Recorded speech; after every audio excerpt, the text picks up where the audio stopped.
High guys, welcome to Rohita zone. आणि आज आपण माझ्या भावाचं फेवरेट बनवणार आहोत. बघू त्याला काय पाहिजे डिनरमध्ये. चला.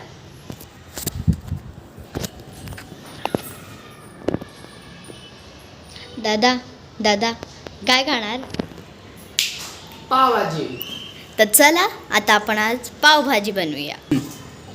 तर आपण ना आता एका कुकरमध्ये आपण टाकूया कोबी, फ्लावर. मग त्याच्यात आपण बटाटा टाकूया, शिमला टाकूया आणि मटा टाकूया. आणि मग पावभाजी मसाला एकदम थोडासाच टाकायचा आहे, कारण की आपण नंतर पण पावभाजी मसाला टाकणार आहोत. या सगळ्या गोष्टींनी चॉप करून आपल्याला टाकायचं आहे.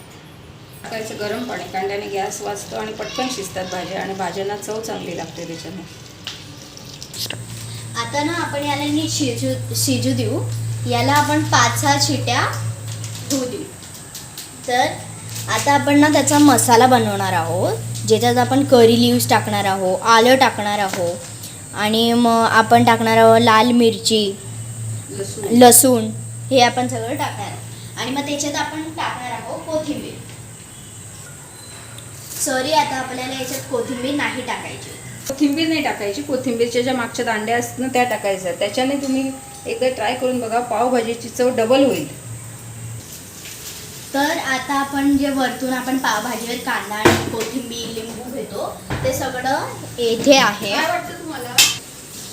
आता आपण ही जे आपण जे ठेवलं होतं त्याची नीट पेस्ट केलेली आहे.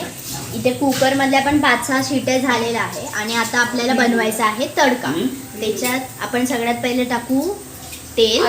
त्याच्यात 2 पळी तेल टाकले आहे. तेलला नीट गरम होऊ द्यायचं. मग आपण त्याच्यात टाकणार आहोत बटर. कांदा टाकू नाही, आता बटर नंतर आपण जो मसाला बनवलेला तो आपण नीट त्याच्यात टाकू आणि नीट त्याला हलवून घेऊ. तुम्ही बघू शकता खूप छान दिसतंय ते. हा कच्चा मसाला आहे म्हणून त्याला नीट शिजू द्यायचं. आणि याला नीट शिजल्यानंतर मग आपल्याला गोष्टी नको. आता आपण त्याला नीट परतवायचं आहे जोपर्यंत तो कच्चा मसाला नीट असा शिजून नाही जात, त्याची चव यायला पाहिजे. आता ते 2 मिनटं परतल्यानंतर आपल्याला टाकायचा आहे कांदा.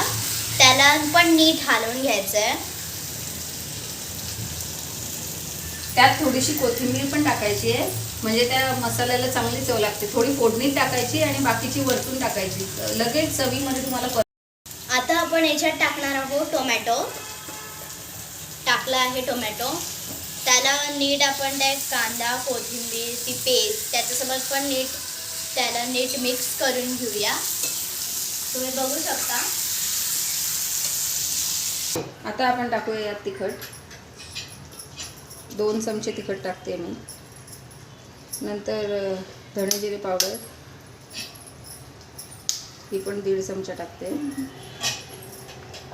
आणि आता टाकूया आपण जसं पावभाजी मसाला त्या कुकरमध्ये टाकलं होतं तसाच मसाला आज आपण याच्यात थोडासा या तडक्याच्या मसाल्यामध्ये पण टाकू.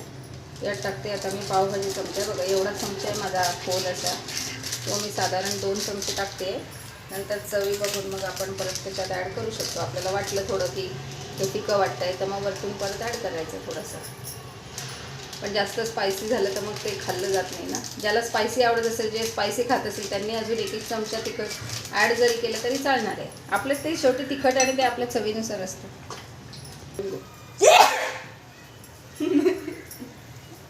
मीठ टाकते आता यात. करायचं सगळं आणि होऊ द्यायचं हा मसाला यात तेलात. हा मसाला आता होऊ द्यायचा तेलात. ते कांदा टोमॅटो जसे शिजले तसं हा आपण आता जो टाकलेला सगळा मसाला आहे, तिखट, धणे जिरे पावडर, पावभाजी मसाला, तो पण तेलात परतून होऊ द्यायचा आहे चांगला. म्हणजे भाजीला चव अप्रतिम लागते.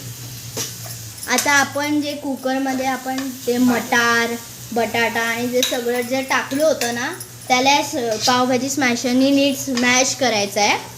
आणि त्याला नीट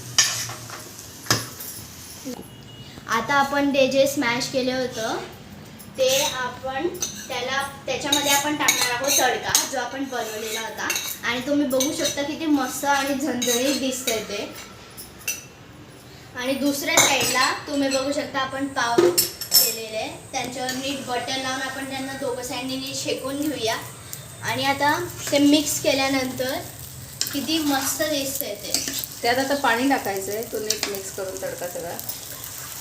गरम पाणी टाकायचं. कधी पण कोणत्याही भाजीमध्ये असे तुम्ही काहीही बनवा, ते प्रत्येक आता मी भाजी शिजतानाही ते किटलीत गरम पाणी करून घेतलेलं आणि तेच टाकलं, त्याच्यामुळे त्याची चव अजून डबल होते, त्याची चव एनहान्स होते त्याची चव. त्यामुळे कधीच थंड पाणी वापरायचं नाही. गॅसची पण बचत होते आणि पदार्थाची चव डबल वाढते. खूप छान. आता आम्ही पावभाजीमध्ये 2 प्रकारचे पाव बनवतो. पहिला आहे बटर पाव, म्हणजे आपण पाव लावतो नॉर्मल, ते बटर लावून नीट शेकतो. आणि दुसरा आहे आणि मसाला दुसरा आहे पाव. हा मसाला पाव. तो मसाले पाव करण्यासाठी मी त्याच्यावर थोडं बटर टाकलेलं आहे आणि ही जी पावभाजीची भाजी झालेली आहे पाव शिकून घ्यायचं. ही मग त्याच्यावरती हे बटर, हे पाव आहेत 4, हे मी या बटरमध्ये शेकून घेते. गॅस मी मोठा केलेला आहे. त्याला दोघं साईडने नीट शेकून घ्यायचं आहे. तो सिंगल त्याचा तुटून गेला अजून एक.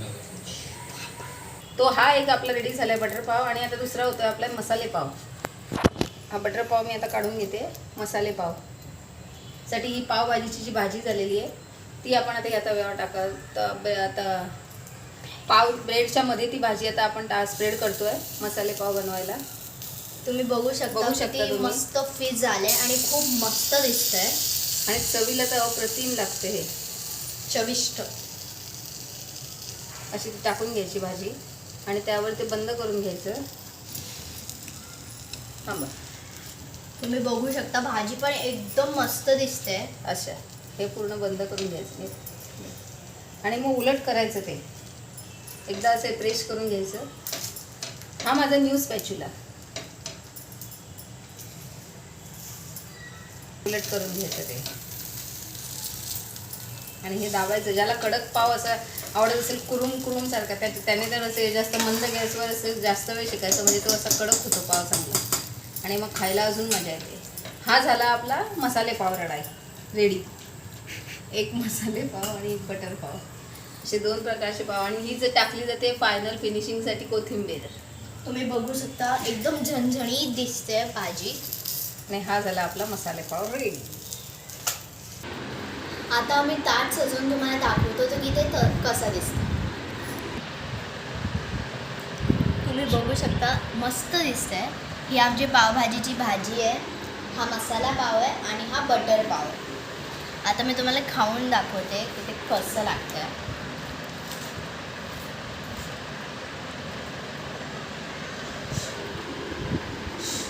ओ प्रतिम, 10 out of 10. मी माझी पावभाजी एन्जॉय करतो आणि तुम्ही हे व्हिडिओ बघणं एन्जॉय करा. पुढच्या व्हिडिओसाठी आपण उद्या मिळू. तोपर्यंत बाय.